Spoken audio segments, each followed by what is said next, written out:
ప్రభువు పేరిట మీ అందరికీ ఈ రాత్రి కాలపు శుభములను వందనములను తెలియజేయుచున్నాను. ప్రియులారా, ఈ రాత్రి పరిశుద్ధ లేఖన భాగమును మనము చదివినట్లయితే, నా ప్రాణమా దేవుని నమ్ముకొని మౌనముగా నుండుము, ఆయన వలననే నాకు నిరీక్షణ కలుగుచున్నది. 62వ సంకీర్తన 5వ వచనం. ప్రియులారా, నా ప్రాణమా దేవుని నమ్ముకొని మౌనముగా నుండుము, ఆయన వలననే నాకు నిరీక్షణ కలుగుచున్నది అన్న ఈ వచనము ప్రకారము ఈ లోకములో మనం ఎదుర్కొనే సమస్యలు మనల్ని నిశ్శబ్దముగా ఉండనివ్వవు. లోపల ఆందోళన, బయట గందరగోళము. కానీ భక్తుడైన దావీదు తన ప్రాణముతో తానే మాట్లాడుకున్నాడు. మౌనముగా ఉండటం అంటే అది భయము వల్ల వచ్చే నిశ్శబ్దము కాదు, దేవుని మీద ఉన్న నమ్మకము వల్ల వచ్చే ప్రశాంతత. నిరీక్షణకు మూలము ఏంటి అనంటే, మనుషుల మీదో ధనము మీదో ఆధారపడితే నిరాశ మిగులుతుంది. కానీ దేవుని మీద ఆధారపడినప్పుడు మాత్రమే నిజమైన నిరీక్షణ కలుగుతుంది. ఈ రాత్రి మనము నేర్చుకోబోయే సత్యము ఏమిటంటే, నీవు దేవుని వైపు తిరిగి మౌనముగా ఉంటే ఆయన నీ పక్షమున యుద్ధము చేస్తాడు. అవును ప్రియులారా, దేవుని పైన నమ్మకము పెట్టుకున్న వారు, ఆయన పైన నిరీక్షణ కలిగి ఉన్నవారు ఎన్నడూ కూడా మోసపోరు. వారు ఏదైతే దేవుడు చేస్తాడు అని ఆశ పెట్టుకున్నారో అది తప్పక జరిగి తీరుతుంది. వారి ఆశ భంగము కానేరదు. ఈ రాత్రి ఈ లోక ప్రజలు ఎలా ఉన్నారు అని అంటే, తమ ఆశ సాధారణమైన మనుషులపైన పెట్టుకొని అది నెరవేరకపోవడం వలన బాధపడుతుంటారు.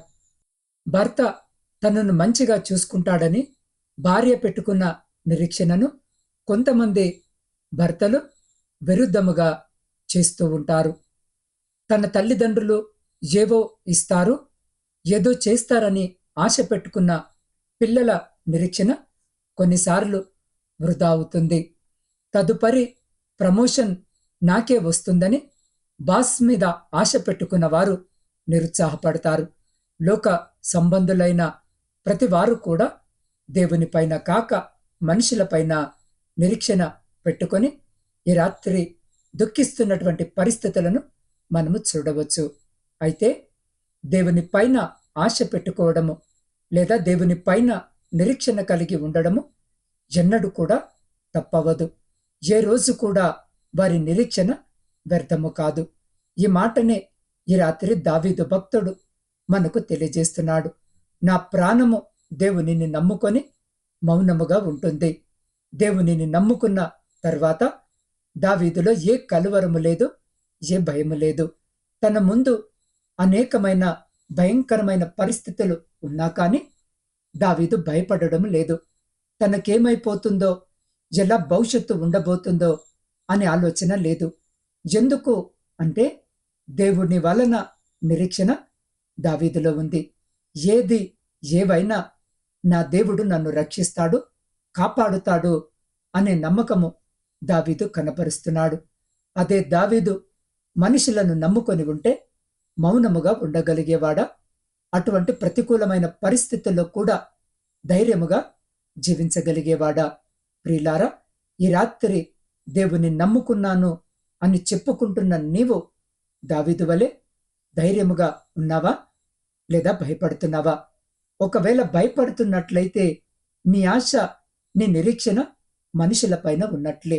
మనుషులను నమ్ముకున్న వారు ఎన్నటికైనా మోసపోక తప్పదు. యోసేపును చెరసాలలో వేయించినప్పుడు అదే చెరసాలకు రాజు దగ్గర నుండి ఇద్దరు కూడా పంపించబడ్డారు. వారికి వచ్చినటువంటి కలకు గాను యోసేపు వారికి అర్థము చెప్పి సహాయము చేశాడు. వారిలో ఎవరైతే రాజు వలన ఏ హాని జరగకుండా ఉంటారో ఆ వ్యక్తితో యోసేపు అంటాడు, నీవు క్షేమముగా ఉన్నప్పుడు నన్ను జ్ఞాపకము చేసుకో, నా గురించి రాజుకు చెప్పి నన్ను విడిపించేలా మాట్లాడు అని. సరే, తప్పకుండా నేను చేస్తానని చెప్పి వెళ్ళిపోతాడు. యోసేపు చెప్పినట్లే వారిలో ఒకడు క్షేమముగా ఉంటాడు. అయితే ఆ క్షేమము కలిగినటువంటి వ్యక్తి యోసేపును మర్చిపోయాడు. యోసేపేమో ఆ వ్యక్తి నుండి లేదా రాజు నుండి ఎప్పుడు పిలుపు వస్తుందా అని బహుశా నిరీక్షణ కలిగినటువంటి వ్యక్తిగా ఉండి ఉండొచ్చు. కానీ 2 సంవత్సరాల తర్వాత దేవుడే రాజుకు కలను తెప్పించి దాని అర్థము కోసము యోసేపును పిలిపించేలా చేశాడు.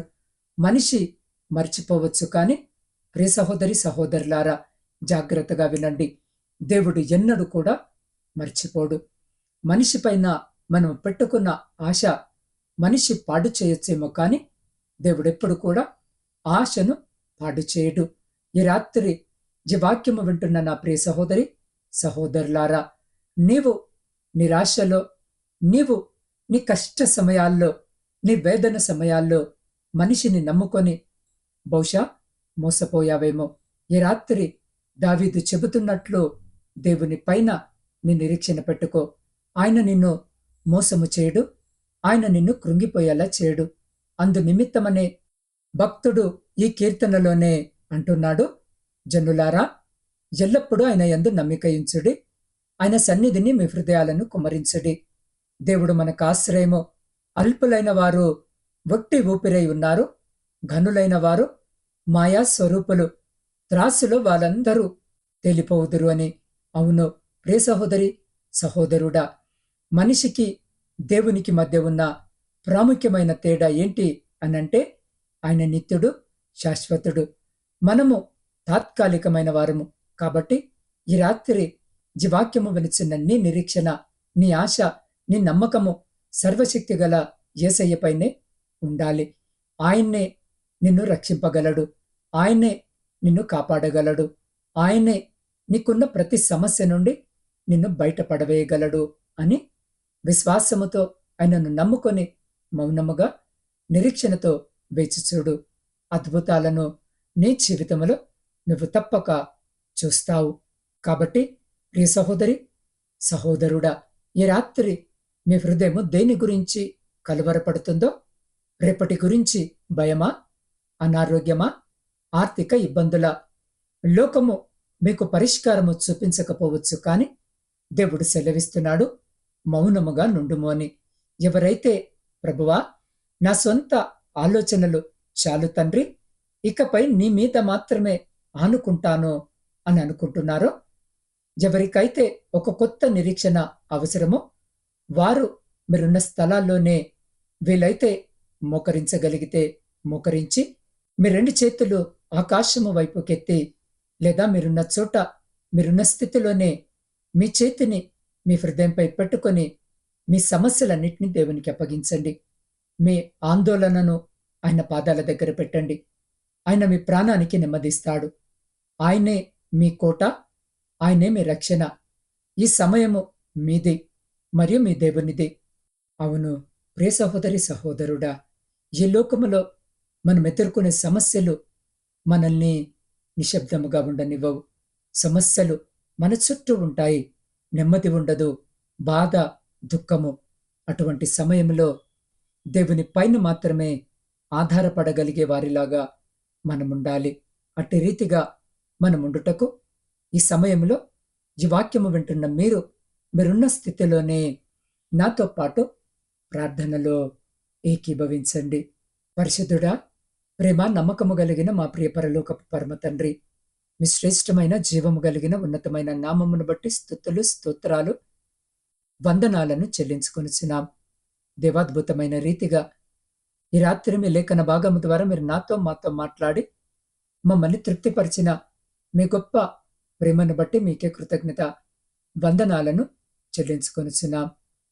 దేవా, మీ యొక్క సన్నిధిలో మౌనముగా ఉండి మీ కొరకు కనిపెట్టుకొని మీ అందు నిరీక్షణ కలిగి జీవించిన వారిని ఎన్నడూ కూడా మీరు సిగ్గుపరచరని, నిరీక్షణ మీ పైన పెట్టుకొని జీవిస్తే అయ్యా మాకున్నటువంటి ప్రతికూలతలన్నిటినీ మాకు అనుకూలంగా మారుస్తారని ఈ రాత్రి తండ్రి లేఖనము ద్వారా మాతో మాట్లాడి మమ్మల్ని బలపరిచినందుకే మరొక మారు మీకే కృతజ్ఞత వందనాలు.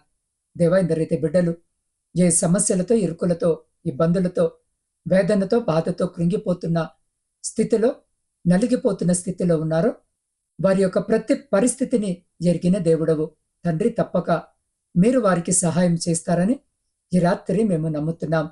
అయ్యా, అదే విధముగా ఈ రాత్రి ప్రయాణాలు చేస్తున్న ప్రతి బిడ్డ ప్రయాణమును జ్ఞాపకము చేసుకుని క్షేమకరమైన ప్రయాణము దయచేయమని వేడుకొంచున్నాం. వ్యవసాయదారులను జ్ఞాపకం చేసుకోండి. వారు చేస్తున్న పనిని ఆశీర్వదించండి. వారి సమస్తమును మీ కృపలో భద్రపరచండి. శారీరక మానసిక బలహీనతలతో ఇబ్బందులు పడుతున్న ప్రతి బిడ్డను మీ గాయపడ్డ హస్తం చేత తాకి శీఘ్రమైన స్వస్థతను, మంచి ఆరోగ్యమును దయచేయమని వేడుకొనుచున్నాం. దేవా, ఉద్యోగము లేని ప్రతి బిడ్డకు ఉద్యోగము దయచేయండి. విద్యార్థులను జ్ఞాపకం చేసుకోండి తండ్రి. మంచి ఆరోగ్యము, జ్ఞానము, జ్ఞాపక శక్తి దయచేయండి. దేవా, గర్భఫలములు లేని ప్రతి బిడ్డని రాత్రి జ్ఞాపకము చేసుకుని గర్భఫలము దయచేయమని వేడుకొంచున్నాం. దేవా, కుటుంబ పోషణకై కుటుంబాలను వదిలి పరాయి దేశంలో ఉద్యోగాలు చేసుకుంటున్న నా ప్రియ సహోదరులను జ్ఞాపకం చేసుకోండి. వారున్న స్థితిని ఎరిగిన దేవుడు అంటున్నావు. వారికున్న కష్టాలు, బాధలను చూస్తున్న దేవుడు అంటున్నావు.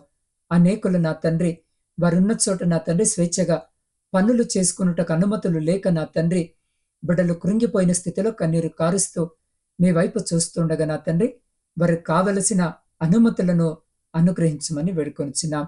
యజమానుల, అధికారుల దయను కూడా బిడ్డల పట్ల కనపరచులాగున వారితో మీరు మాట్లాడండి.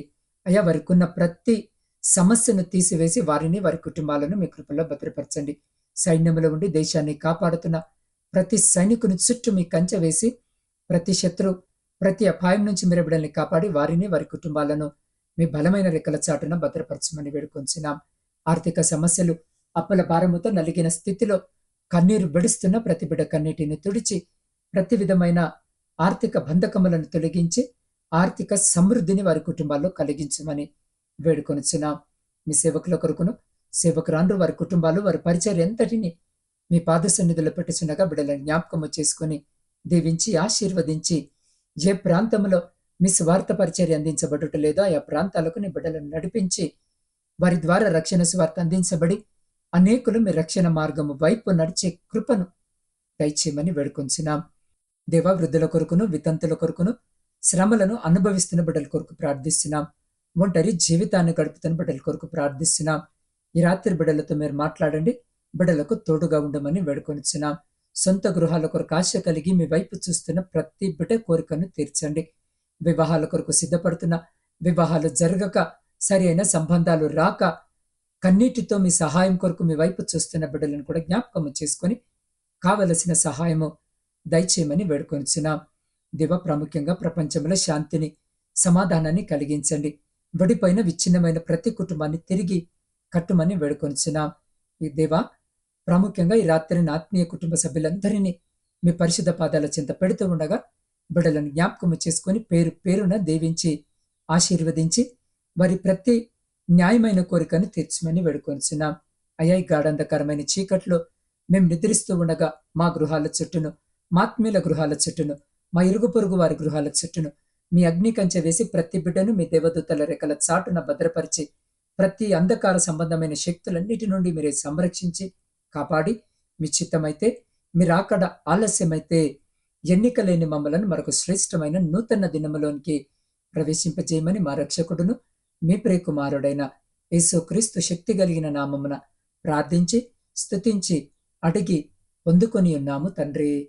ఆమెన్.